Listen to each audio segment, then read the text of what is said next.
Hi, it's me. Let's take a look at the new and long-anticipated Sony 35mm f1.8 FE for their full-frame mirrorless E-mount cameras. It comes in at $750 or just over £600 in the UK, which is pretty expensive for an f1.8 optic. Let's hope it's good. If I could only have one prime lens on a full-frame camera, it would be 35mm. That's wide enough to capture quite a wide field of view, but if you get close to your subject, you can still get some nice subject isolation, particularly with that bright maximum aperture of f1.8, which also lets you shoot in darker conditions quite easily. It's also a nice lens to use on Aps-C cameras too, where it'll be the full frame equivalent of a 52mm lens with an equivalent depth of field of about f2.8, a tighter image but still really useful. Let's look at the build quality. I think it's a thing of beauty, a minimal but classy design, metallic with a brushed paint finish. A real selling point of the lens is its relatively small size and lightweight at only 280 grams. A minor gripe though is that the rear lens mount doesn't have a weather sealing gasket. The lens has a number of controls, a smoothly turning focus ring which turns with the focus motor quite responsively. There's also an autofocus switch and a hold focus button on the side. The autofocus motor works accurately, silently, and quite quickly and confidently, as you can see here. Video makers will be pleased to see that the lens doesn't really suffer from much focus breathing. If you change focus, then the image doesn't zoom in or out. The lens's filter thread size is a small 55mm, and it comes with a neat little hood too. Overall, kind of top marks for build quality here, although some people may be annoyed by the lack of extra weather sealing at the rear. Well, let's look at the most important thing, image quality. I'll start by testing on a full-frame camera, my Sony a7R II with its 42MP sensor. At f1.8, sharpness and contrast in the middle of the image are good, but not perfect. Over in the corners, we continue to see good resolution, but contrast is rather weak now, with a lot of ghosting, and we'll find out later in the review where some of that ghosting is coming from. If you stop down to f2.8, then there's no improvement in resolution there, but there is a ton more contrast, and also the middle of the image is now much punchier. Stop down to f4 for one final tiny improvement in the middle, and again a little more contrast in the corners. Even if you stop down to f8 though, sharpness in the corners remains like this, very good but shy of perfection.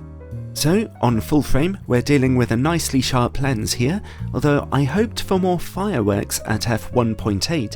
I took a look at my test pictures from one of this lens's main competitors, the Samyang 35mm f1.4 FE, and I found that the Samyang lens was a touch sharper despite its brighter maximum aperture. Don't believe me? Here are their respective test results at their brightest apertures. The Samyang is a little sharper in the middle, even though it's at f1.4, and also enjoys a little more contrast over in the corners, although the Samyang lens does display a little chromatic aberration. Well, anyway, this Sony lens is also a nice option for Aps-C cameras, where its field of view is the equivalent of a tighter 53mm. Let's try it out on a 24MP Aps-C camera, my Sony a5100. Just like on full frame, sharpness and contrast here are just good, and now we see a little purple fringing. Impressively though, the corner image quality holds fast, looking pretty good. Stop down to f2.8 to see a very nice improvement there and an extremely sharp image in the middle. f4 looks a touch better again in the middle, and the corners look similarly good. In fact, this is as sharp as the lens can get. So while I was still hoping for a little more contrast at f1.8, the lens is actually a bit sharper than average for a 35mm option on Aps-C, especially when it's topped down a little. Okay, let's look at distortion and vignetting on a full frame camera. If you turn off in-camera corrections, or if you're shooting in RAW, you'll spot a little pincushion distortion here, as well as some quite notable vignetting at f1.8. That vignetting stubbornly remains this bad down to f5.6, and even at f8 it's still noticeable, so you'll definitely want to correct your images with this lens. Let's now see about close-up image quality. This particular lens can get you as close as 22 centimeters to your subject, pretty nice actually. At f1.8, close-up image quality is pretty soft. Stop down to f2.8 or down to f4 for gradual improvements that lead to some good sharpness. Next, work against bright light. It's a performance on the good side of average here. Bright lights don't cause too much flaring, although a little loss of contrast is noticeable. And while we're working in the dark, let's look at chroma levels. When you're shooting at f1.8, if you look at bright lights in the corners of your images, you'll actually see a horrifying level of chroma smearing. This is some of the worst I've ever seen, and it'll have quite an effect on any pictures you take in the dark. The silver lining though is that you only need to stop down to f2.8 to restore normality. Still, this is a major cause of the lens's weak contrast at f1.8. And finally, bokeh. The lens has a nice characteristic here. Its out of focus backgrounds look pretty smooth, with just the tiniest hint of edginess that give them a touch of character. Quite nice, I think. Overall, the Sony 35mm f1.8 FE is a bit of a mixed bag. It's fairly sharp, but not quite as good as the competition, especially at f1.8. It has lovely bokeh, but also strong vignetting, weak close-up image quality, and jaw-dropping chroma levels.